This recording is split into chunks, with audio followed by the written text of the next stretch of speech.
Day. What an incredible opportunity. I thought I had the best job in the country. I don't think I do. Major General Work, thank you, congratulations. Appreciate your actions, your words, and your leadership.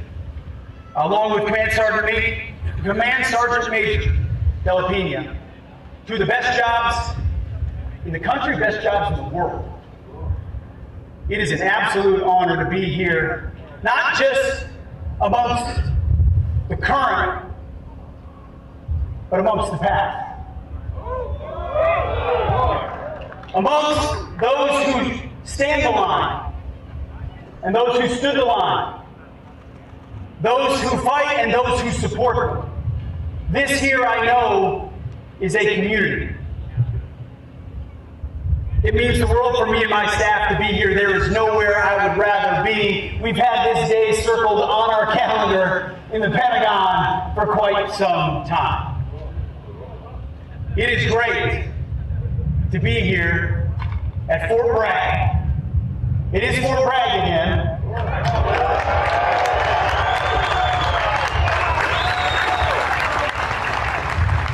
You know, there's nothing wrong with liberty. Give me liberty or give me death, I love it. But give me Fort Bragg every day of the week.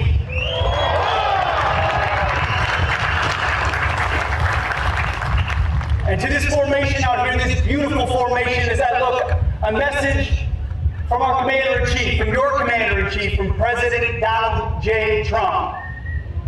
We know that all of you, America's 911, that you have our back. The message for the Commander-in-Chief straight from 1600 Pennsylvania Avenue is he has your back.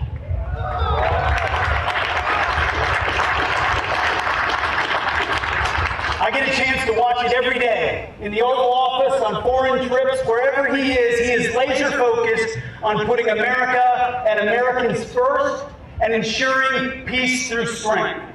So as you train, as you prepare, as you are the tip of the spear, know that you are serving under a Commander-in-Chief who has your interests in mind with every decision that he makes. Now, one of those decisions he made was choosing a Secretary of Defense. And you know, some folks out there, some of our friends in the fake news media are here. Some of them said, critics might say, you can't choose an Army major to be the Secretary of Defense. It has to be, well, one of our many distinguished generals, or congressmen, or business leaders, or corporate leaders. There's many incredible Americans. One of the critiques was, we need somebody that can think strategically, big picture. We can't have a guy who thinks like the troops. To which I say, hell yeah, we can have a guy that thinks like the troops.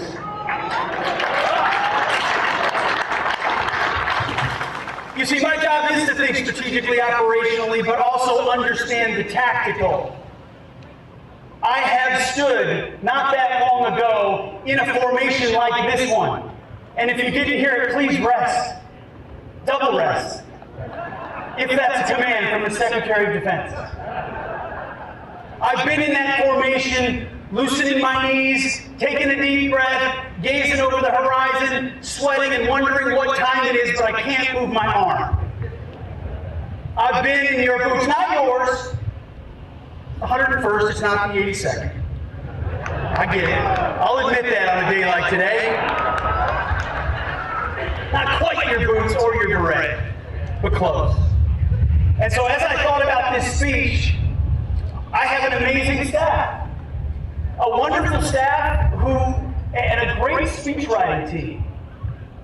And they put together a binder of 27 pages. I mean, it's like the Gettysburg Address meets the State of the Union. Churchill meets Reagan.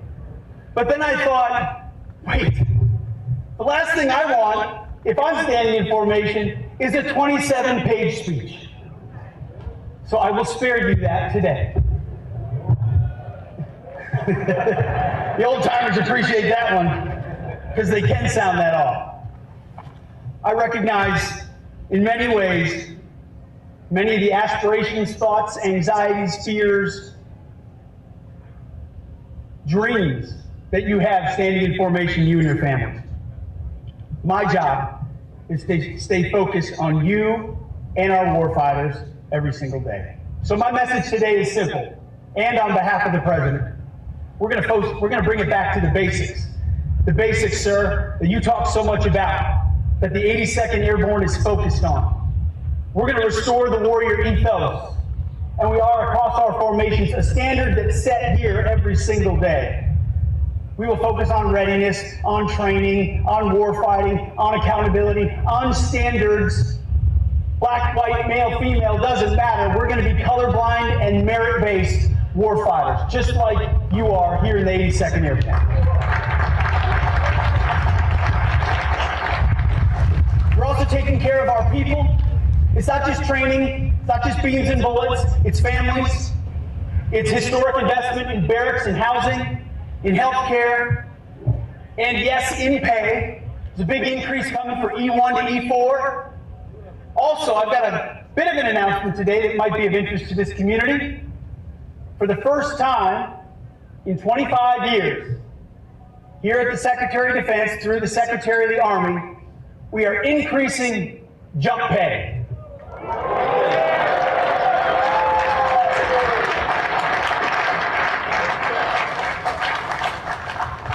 Not only are we increasing jump pay, but for the first time, jump masters who have never been compensated additionally for that additional duty are going to receive an additional $150 a month in incentive pay.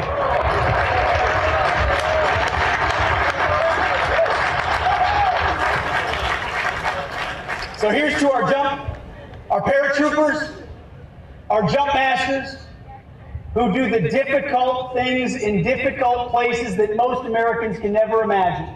But I want you to know, inside the corridors of the Pentagon, you are on our mind.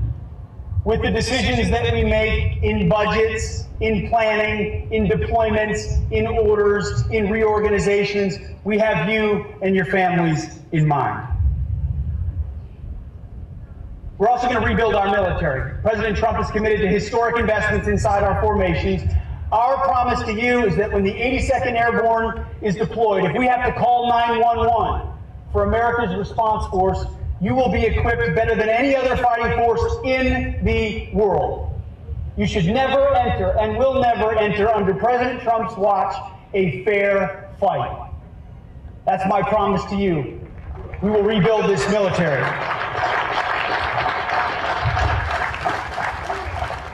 And we're going to reestablish deterrence. Unfortunately, for a number of years, the world watched and wondered where American leadership and American strength was. They watched the war that was unleashed in Ukraine, or the attacks that happened on October 7th, just that same mentality reverberating just this last night, sadly, in Washington, D.C. We saw the debacle of what happened in Afghanistan. President Trump has said, by putting America first, we will reestablish peace through strength, and we will reestablish deterrence. And when I look out at this formation, the eyes of the men and women and these flags, I see the eyes of deterrence. I see the eyes of American strength. I see the eyes that will deter the wars that we don't want to fight. Because we know we have a president committed, a commander-in-chief committed to peace. Peace through strength. And my first platoon motto we ever had, which is one that you all know well, it's those who long for peace must prepare for war. You live that motto every single day on behalf of our nation, and I cannot thank you enough, express our gratitude enough for what you do. So, in conclusion, I'm going to turn to page 27 and end with some well-written words deserved of a fantastic formation like this one. I'm grateful to be assembled here amongst America's Guard of Honor, the warriors of the 82nd Airborne Division, your families, and so many stout-hearted veterans. Like those who came before you, you keep showing the world the stuff you're made of, because we know you are ready for the important work that lies ahead. On behalf of the President of the United States, on behalf of the Office of the Secretary of Defense, on behalf of a grateful nation, Godspeed to all of you. God bless the United States of America. And airborne, all the way. Cool. Thank you.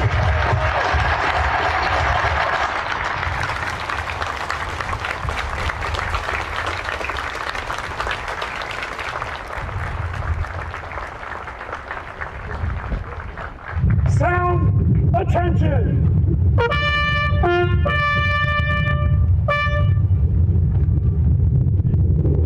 Detachment, house